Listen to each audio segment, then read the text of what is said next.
Okay, hello. I'm just recording this for people that weren't able to attend the actual study group. This is called the Balance Me Ifa study group. And the core theme of this is to be balanced in a 21st century context. We are imperfect beings having human experiences. So the point of the study group is to begin to examine African spirituality in a 21st century context, in a context in which every individual can apply the principles in their lived experience. So let me go back in terms of our slides. We have some core values that are essential to every African spiritual system. And they are balance, order, interconnectedness, hierarchy, cyclical existence, our ancestors, nature, female, pairs, consciousness, and we host spirit. So we're not going to go through all these today, but just so we can put it out there. In African spiritual systems, God is nature, God is female, or God is male and female energy working in pairs. Okay, so today we're going to focus on balance and order. And we might get a little bit into interconnectedness. So that's what we're going to do today. Okay, so first of all, I want to say that we believe that we are spiritual beings having human experiences, not human beings having spiritual experiences. We are spiritual beings having human experiences. And because we made agreements before we came into this realm, we have different life experiences, okay? And so in an Ifa, as well as other African spiritual systems, there is a formula to getting things done. There's an approach that we use in order for things to happen in our life. So prayer is a petition to spirit. Whatever spirit is, you're petitioning. And so prayer is said out loud. It's a petition. It's a request. Okay, so it should be said out loud, should be spoken. Meditation is hearing and listening to God. So it's inward. You're going inward and listening. That's meditation. Ritual are step-by-step processes that are used to appease a particular energy to begin to get a certain result. Doing consultation and divinations are all part of the ritual process to get a guidance as to what you should do and shouldn't do. Then more, what's very, very important is human action. So once you go and get consultation done, once you go and find out certain things that need to happen for certain things to happen, if it's in your destiny, then you have to follow the instructions given.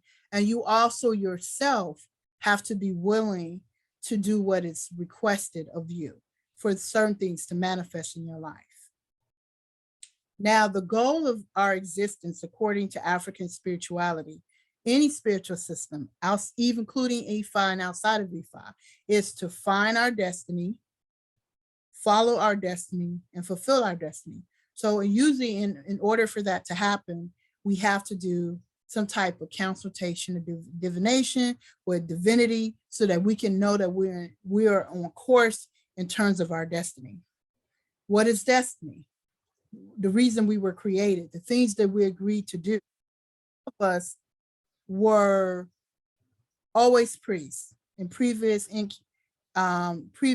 life experiences,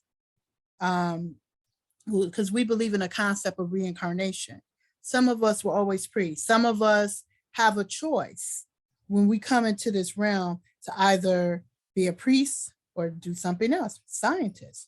Some people, the majority of people, are not priests or they're helpers.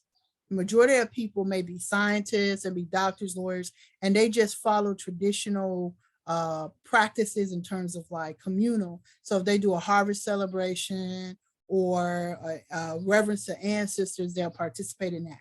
But they are not called to the priesthood. So I just wanted to be really clear about that. So you may have with your destiny, you may have a fixed destiny, a life path that you have to follow. You may be given a choice of what you can and cannot do, and or you may have a debt to pay, or something that you have to do because of something happened in your ancestry or something. So you have to commit to doing some type of appeasement for a period of time to remove the debt, spiritual debt, okay, from a previous life or from your ancestors or from your parents. So those are just some examples. Divination is a ritual, it's a tool used to communicate with divinity, a particular energy to get guidance as to what you should do while you're here at that particular time. It can change. It can change. I give you an example. It can be said, which is common, you have an interest in someone.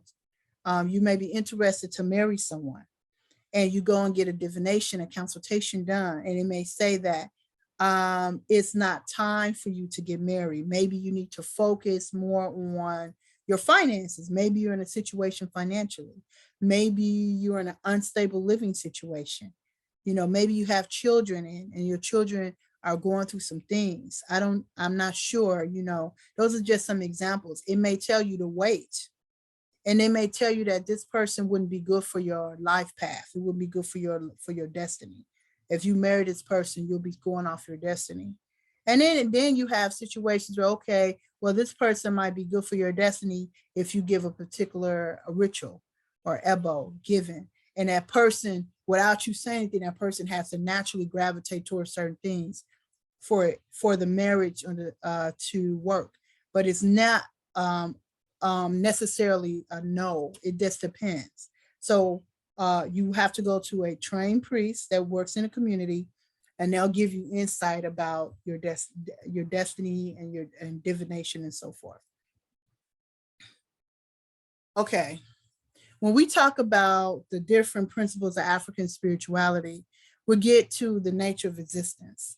In the nature of existence, it says that we have a physical realm and we have a spiritual realm.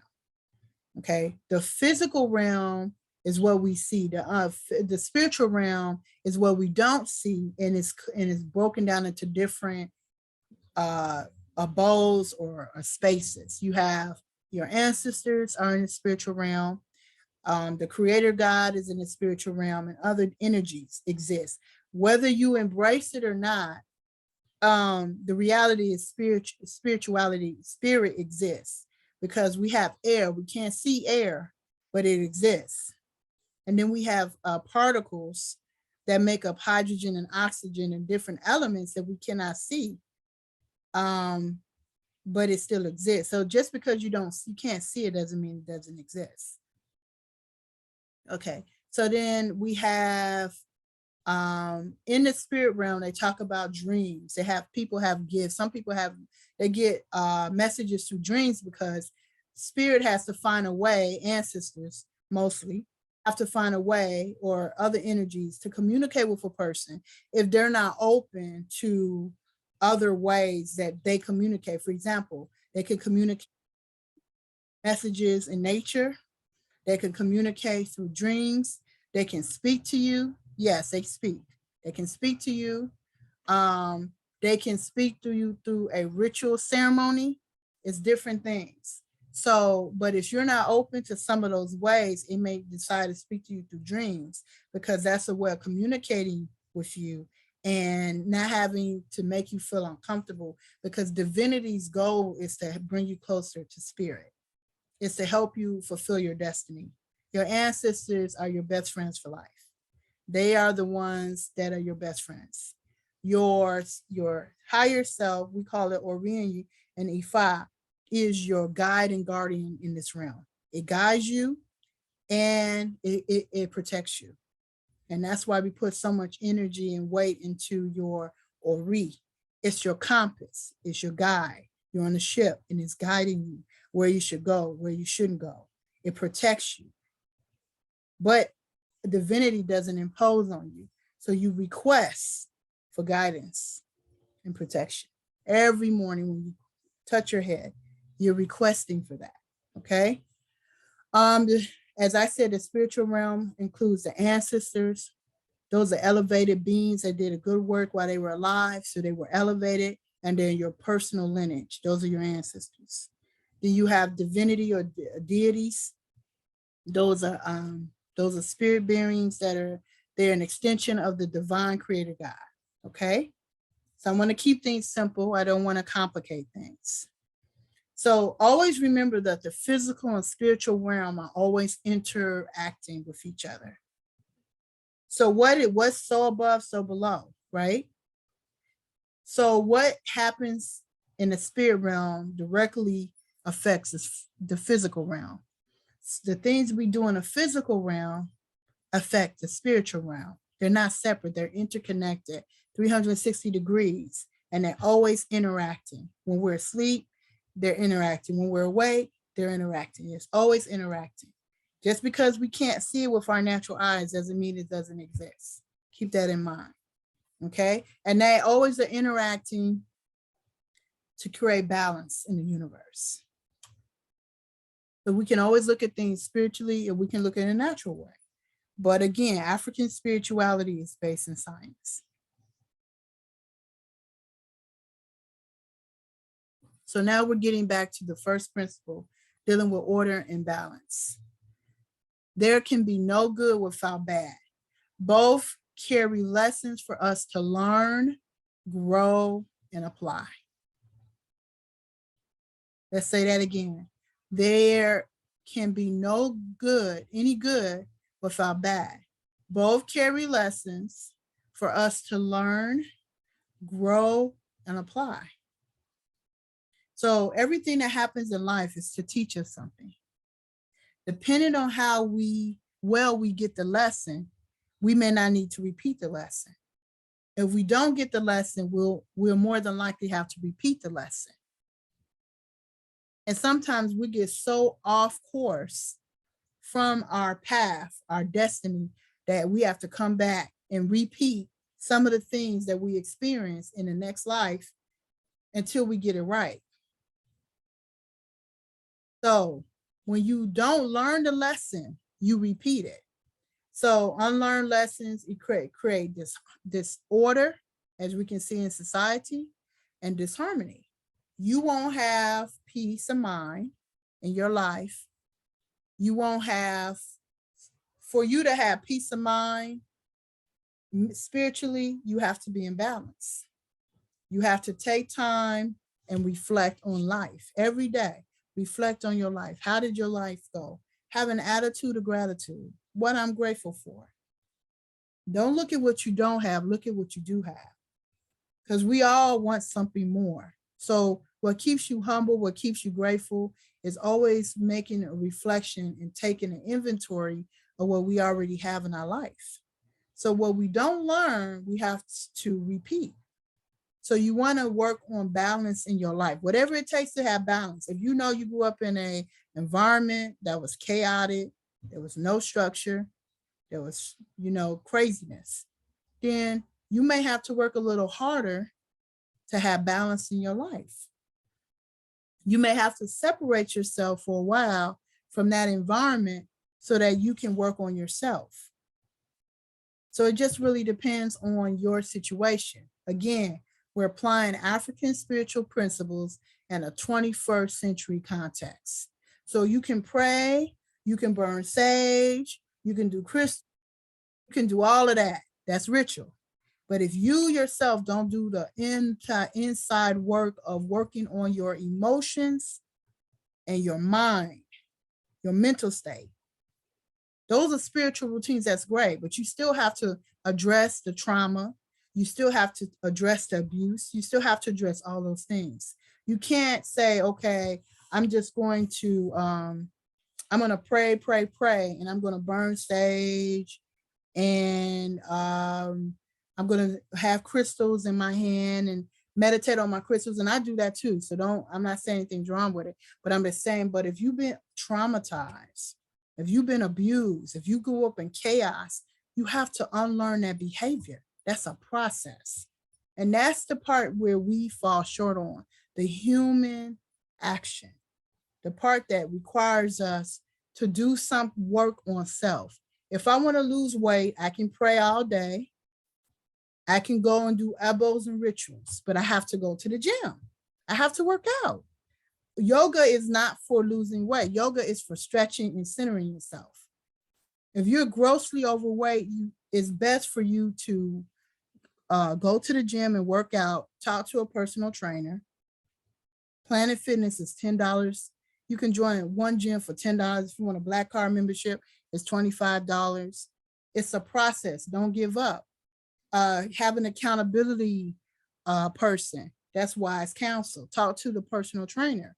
Go to a dietitian. If you have Medicaid, you can go to a dietitian. You don't have to have private insurance. If you have a Medicaid card, you can go to a nutritionist, a dietitian about your diet. You have to do your part. You can't just wait and think that you're just going to pray and do elbows and rituals and crystal work, because that's all ritual, crystal work, burning sage, all of those things, without doing the part that you need to do. And then when you go do a consultation with a priest, if that's what you decide to do, irrespective of the system, the Wiccan system, whatever method they use to divine, you still have to listen to what was the suggestions that were given to you, or you're not going to move forward, because spirit needs you to participate in your own healing and your own progress. It needs you to do that. So it's an agreement you're making with spirit when you do appeasement, when you do elbows, when you do rituals. It's an agreement. So you have to still do your part. So if you don't learn the lesson, you're just going to stay stuck. You're not necessarily going to move forward. You might have to repeat the lesson. You keep going in a cycle, and insanity is doing the same thing, expecting different results. It's called insanity. So you keep doing the same thing. You keep drinking. You keep doing drugs. Nothing's going to change until you make some changes within yourself. We can do the elbow for you. We can do the appeasement for you. We can pray for you.